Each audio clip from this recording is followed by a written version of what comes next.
متتبعي الأفاضل، أهلا وسهلا بكم من جديد وفي جولة ثانية. محطتنا اليوم ستكون بشبه جزيرة الطيور، نعم بالتركي مشاهدي الكرام، كوشاداسي والواقعة بغرب البلاد، بغرب تركيا، نعم التابعة لمدينة أيضا. مشاهدي الكرام، شبه جزيرة الطيور لها تاريخ عريق ابتدأ من البيزنطيين إلى غاية الدولة العثمانية. مشاهدي الكرام، كما تلاحظون وهي جاءت على ساحل بحر إيغا، والمشهور بجزره المطلة على الحدود اليونانية. مشاهدي الكرام، هنا الطابق العلوي للملاهي الترفيهية والمقاهي المشهورة بمارينا. نعم مشاهدي الكرام، جزيرة محاطة بالجبال، جزيرة تكتسي أهمية كبرى، جمعت بين التاريخ والفن والحضارة. مشاهدي الكرام، نعم كما تلاحظون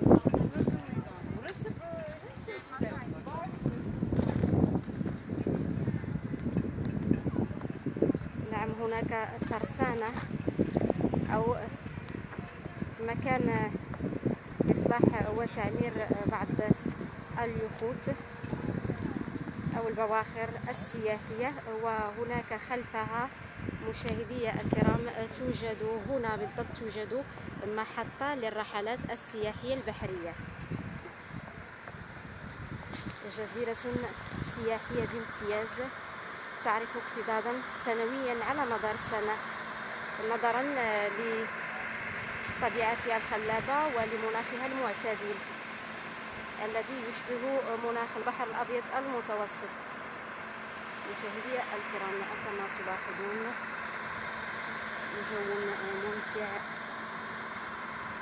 وجزيرة جذابة وساحرة. نعم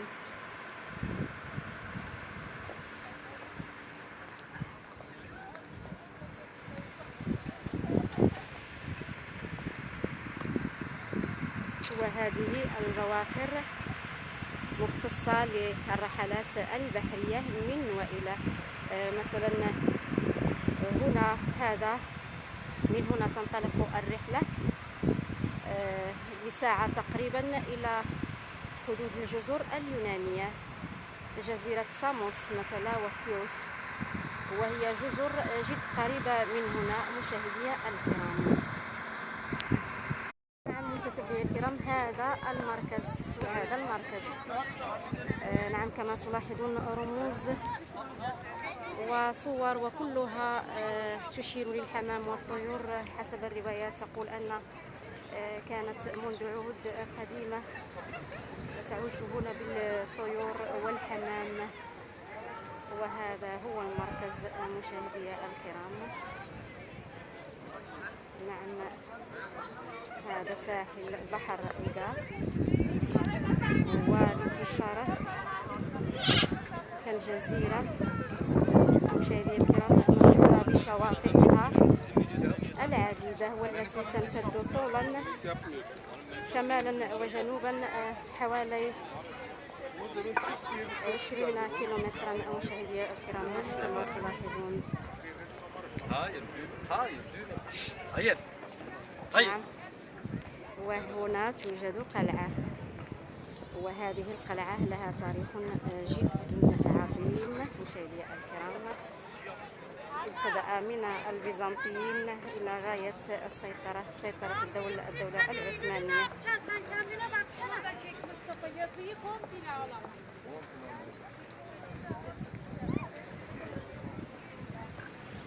نعم كما تلاحظون جزيرة سياحية بامتياز، وتعرف اكتظاظا خاصة في فصل الصيف، حيث تسجل نسبة عالية من السياح من مختلف أنحاء العالم. نعم مشاهدينا الكرام، كما تلاحظون هذا الساحل،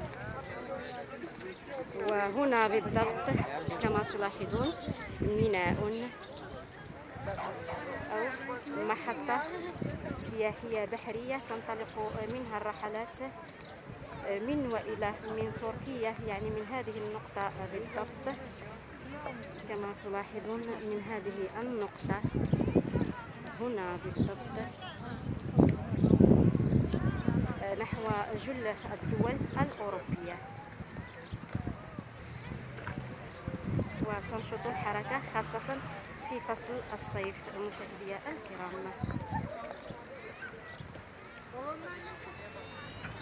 نعم كما تلاحظون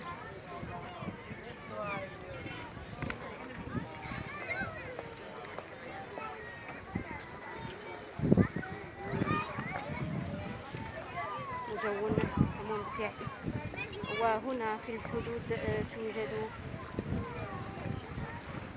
الجزر اليونانية، وهذا ما يميزها عن باقي الجزر، كونها مطلة على الحدود اليونانية، الجزر اليونانية، وخاصة جزيرة ساموس.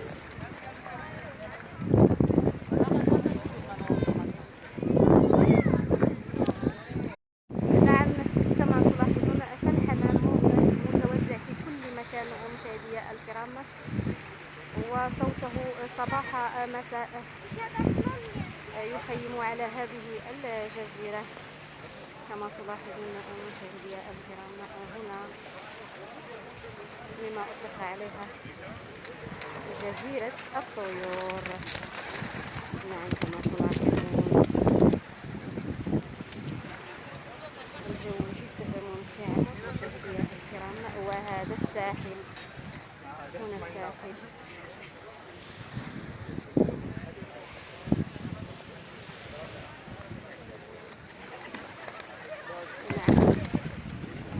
جزيرة، وهذا هنا بالضبط عن قرب محطة الميناء. هنا تنطلق الرحلات السياحية من هنا نحو جل الدول الأوروبية.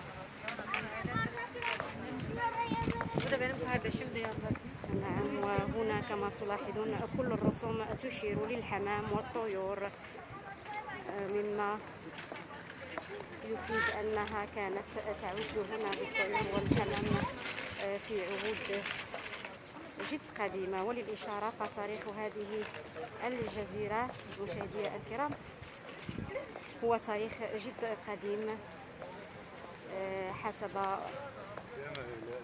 بعض الروايات يعود ل 5000 سنة تقريبا. نعم وهنا كما تلاحظون حمام ورمز السلام. نعم هذه المنطقة القريبة من القلعة، وهذا الميناء مشاهدينا الكرام.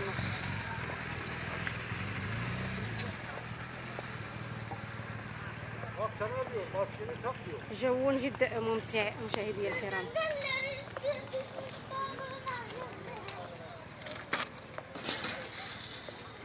إلى هنا تكون هذه الجولة قد أوشكت على النهاية مشاهدينا الكرام. ألقاكم بألف خير وشكرا على المتابعة.